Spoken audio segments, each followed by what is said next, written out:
बिस्मिल्लाहिर्रहमानिर्रहीम। अस्सलाम वालेकुम सारे दोस्तों, प्यारे दोस्तों। आज हम जो काम करने लगे हैं इसमें हम एक सैलरी शीट का प्रोजेक्ट करेंगे कि अगर हमें एक सैलरी शीट बनानी पड़ जाए माइक्रोसॉफ्ट एक्सेल पे तो वो हम कैसे करेंगे। माइक्रोसॉफ्ट एक्सेल को यूज़ करते हुए अक्सर दोस्तों को प्रॉब्लम होती है, और क्योंकि वो उसकी बेसिक नो हाउ तो उनको थोड़ी बहुत होती है, लेकिन जब हम उस पर कोई काम या कोई प्रोजेक्ट करना चाहते हैं तब उसके लिए काफ़ी उनको मुश्किलात का सामना करना पड़ता है। तो लेट्स सपोज कि हमने किसी भी इदारे की, किसी फर्म की, किसी छोटी मोटी कॉरपोरेशन की, किसी स्कूल की हमने सैलरी बनानी है। तो उसके लिए हम सबसे पहले उसका हेडिंग दे लेंगे। हेडिंग में आप चाहें तो उसका नाम भी दे सकते हैं। फॉर एग्ज़ाम्पल हम करते हैं फ्रेंड्स कॉरपोरेशन। नीचे सैलरी फॉर मार्च 2022। ये हो गए हमारे हेडिंग्स। हम चाहें तो इसमें मेंशन कर सकते हैं पेड ऑन। फॉर एग्जांपल अगर हर महीने की 10 तारीख को हम ये पे करते हैं 10 मार्च 2022, ये हो गया हमारा उसका इब्तदाइया, इनिशियल। अब हम आगे अपना काम स्टार्ट करते हैं। हम करते हैं फॉर एग्जांपल इसमें हम ये लिखेंगे, अगर ये मार्च की सैलरी है तो ये हम पे करेंगे अप्रैल में, अप्रैल 2022 जी। ये एक लाइन हम खाली छोड़ देंगे। नेक्स्ट में हम लिखेंगे उस बंदे का नाम सबसे पहले। जैसे हम लिखते हैं उसका नाम फॉर एग्जांपल मोहम्मद असजद। उसके बाद पहला टैग हमारा होगा इसका टोटल सैलरी। इस सेल को आप थोड़ा सा बड़ा कर लें, जो हमारी हेल्प करेगा कि हम अपनी इसमें चीज़ में पूरी लिख सकें। सेकंड होगा हमारा पे पर डे, जो उसकी बनती है। फिर हम लिखेंगे उसके वर्किंग डेज, उस महीने में कितने दिन उस बंदे ने काम किया है। तीसरा हमारा होगा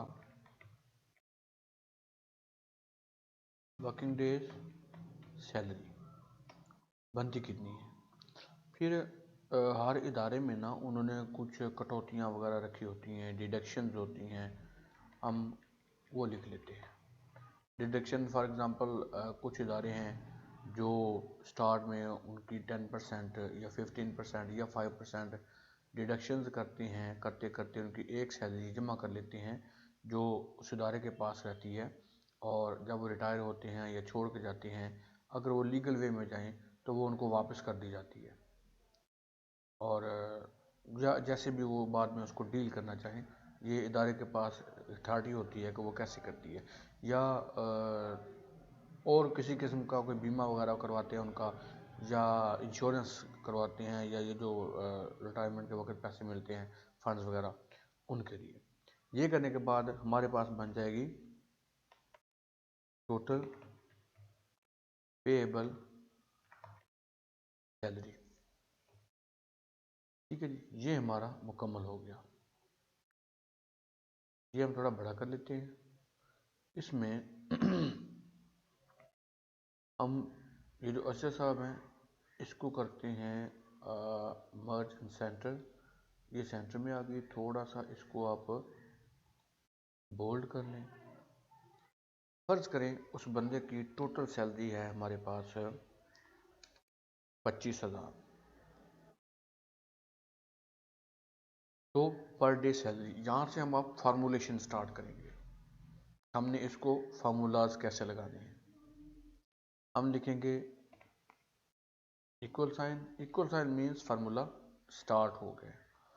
अब हम लिखेंगे टोटल सैलरी की सेल वैल्यू। सेल वैल्यू हम देखेंगे कि यहाँ से उसके कॉलम का नेम क्या है और उस रो का नंबर क्या है। So column name is B और रो का नंबर है 6। पर डे सैलरी महीने में अब 30 दिन है, तो हम इसको डिवाइड कर देंगे 30 डेज पे। एंटर करेंगे तो इस बंदे की एक दिन की सैलरी 833 रुपये बनती है। अब उस बंदे ने एक महीने में जितने दिन काम किया है, फर्ज करें जिसने 30 दिन पूरा काम किया है, अब उसकी वर्किंग डेज की सैलरी कितनी बनेगी? इसमें दोबारा हम फार्मूला ही लगाएंगे। कौन सा? वो होगा एक दिन की सैलरी ज़रब देंगे जितने दिन वो बंदा आया है, तो जो उस महीने की सैलरी उसकी बनती है वो हम यहाँ पे हासिल कर लेंगे। इक्वल साइन फार्मूला शुरू हो गया। तो हम लिखते हैं मसलन का एड्रेस है ऊपर से B और नीचे से 7, B7, इसको ज़रब देंगे नीचे वाले से यानी B8। ठीक है जी, जितने दिन काम किया उसको ज़रब दी एक दिन की सैलरी से। एंटर करेंगे, उस बंदे का 25,000 रुपया पूरा आ गया क्योंकि उसने कोई छुट्टी नहीं की। हम चाहें इसको चेक कर सकते हैं, जहाँ पे 30 दिन है हम इसको 25 दिन करते हैं। जैसे ही मैं सेल चेंज करूँगा सैलरी कम हो जाएगी। यानी हमने जो फार्मूला लगा दिया ये आइंदा हमारी हेल्प करेगा कि हमने सिर्फ उसके दिन चेंज करने हैं, बाकी सारा काम तो किया हुआ होगा। 30 दिन की सैलरी पूरी कर देंगे। अब अगर हमने उसकी कोई डिडक्शन वगैरह करनी है, वो किसी भी मद में हो सकती है। 10% अगर करें तो वो बनती है 2500 रुपया।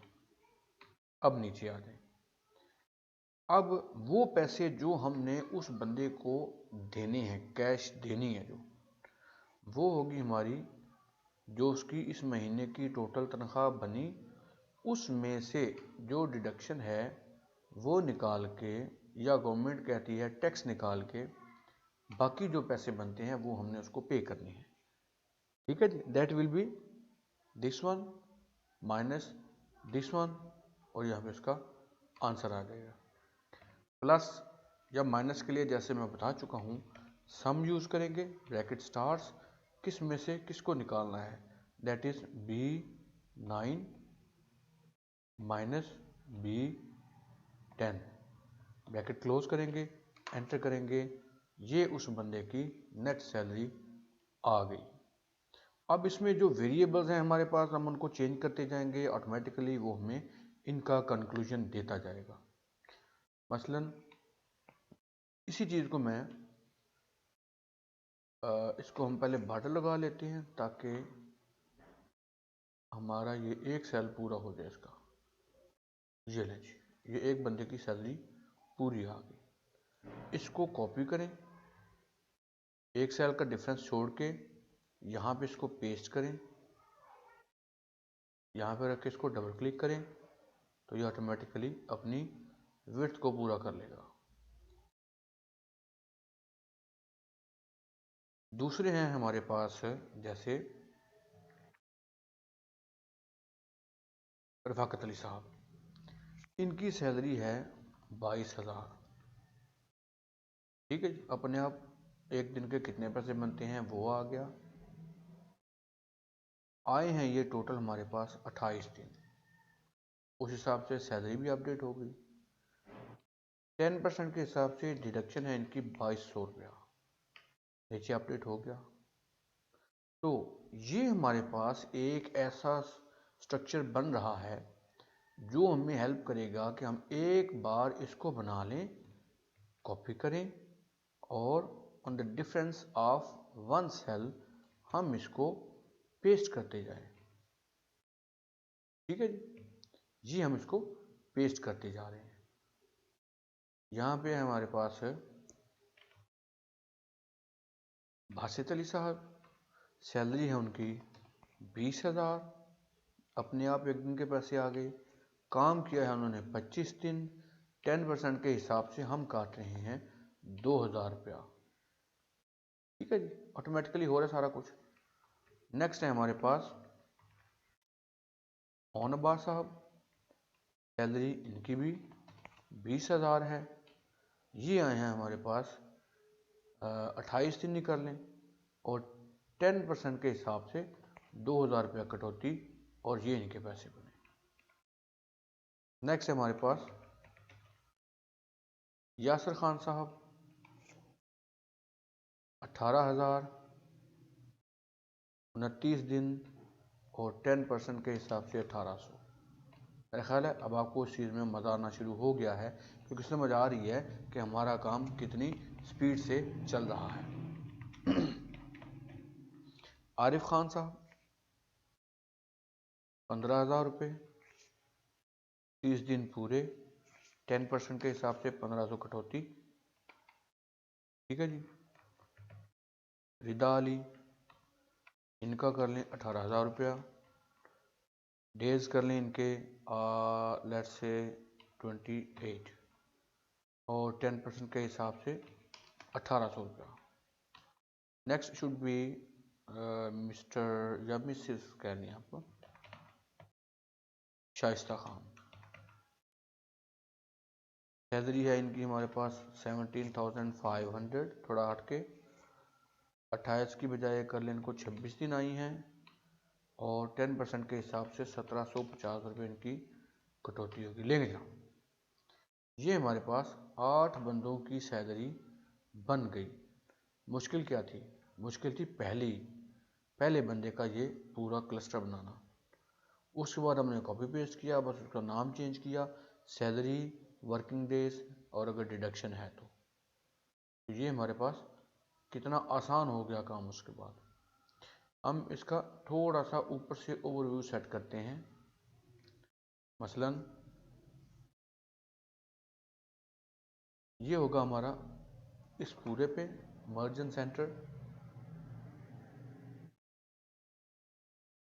इस पूरे पे मर्ज एंड सेंटर और इस पूरे पे मर्ज एंड सेंटर। तो इन तीनों को हम कर लेते हैं बोल्ड, इसको हम कर लेते हैं थोड़ा सा बड़ा क्योंकि ये उस इदारे का नाम है, हेडिंग है। बाकी हमारे पास सारा ठीक है। नेक्स्ट स्टेप क्या है? नेक्स्ट है इसको समराइज करना। समराइज कैसे करेंगे? समराइज में हम इन्हीं खानों को लेंगे, जैसे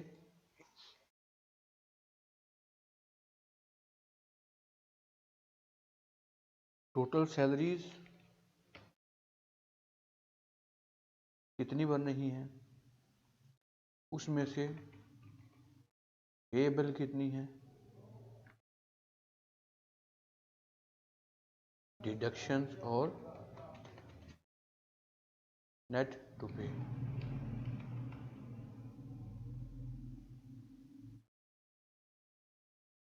टोटल सैलरीज वो होंगी जो हम मसलन यहाँ पे देखते हैं कि ये वाली, इसकी 25,000 है, इसकी 22,000 है, 20,000 है, 20,000 है, ये इनको हम करेंगे sum up, equal sign sum bracket stars.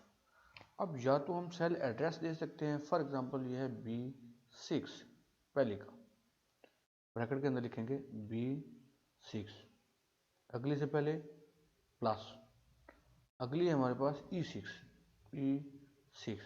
उसके बाद फिर से प्लस।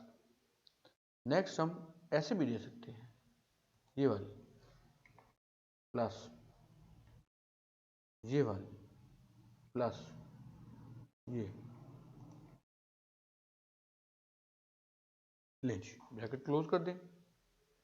नाउ हमारे पास टोटल इसका एक कैलकुलेशन आ गई है कि इस महीने की सैलरीज बनती कितनी थी।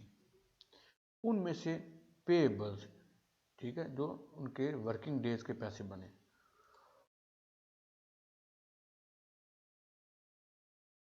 सम अगेन। उसके बाद सर आप इनको माउस के थ्रू ही करते जाएं। ये है वर्किंग डेज सैलरी इस बंदे की प्लस इसकी,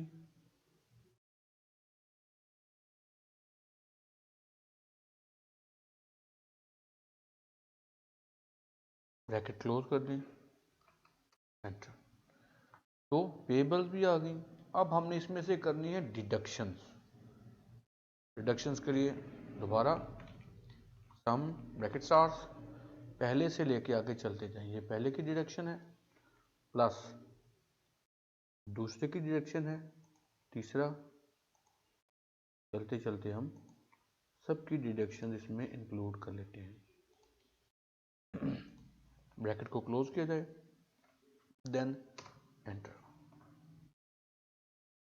ठीक है जी, सॉरी ये यहाँ पे आनी चाहिए।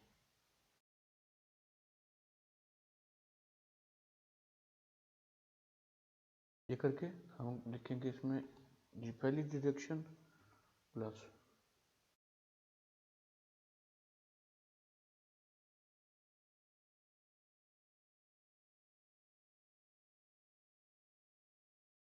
और ब्रैकेट क्लोज, एंटर। अब हमने इनकी टोटल जो हमने पे करनी है, ये जो नीचे वाली सैलरीज हैं इनको हमने लेना है। सम करें,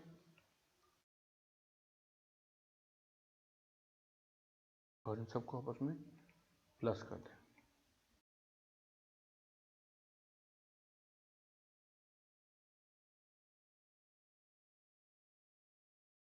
ब्रैकेट क्लोज करें, एंटर। ठीक है, ये हमारे पास अब इसकी समरी आ गई है।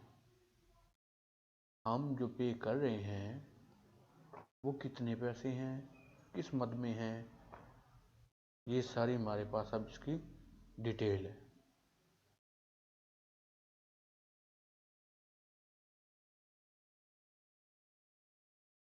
एंटर कर लें इसको, होल्ड कर लें इसको क्योंकि समरी है। अब इसमें एक चीज आई है,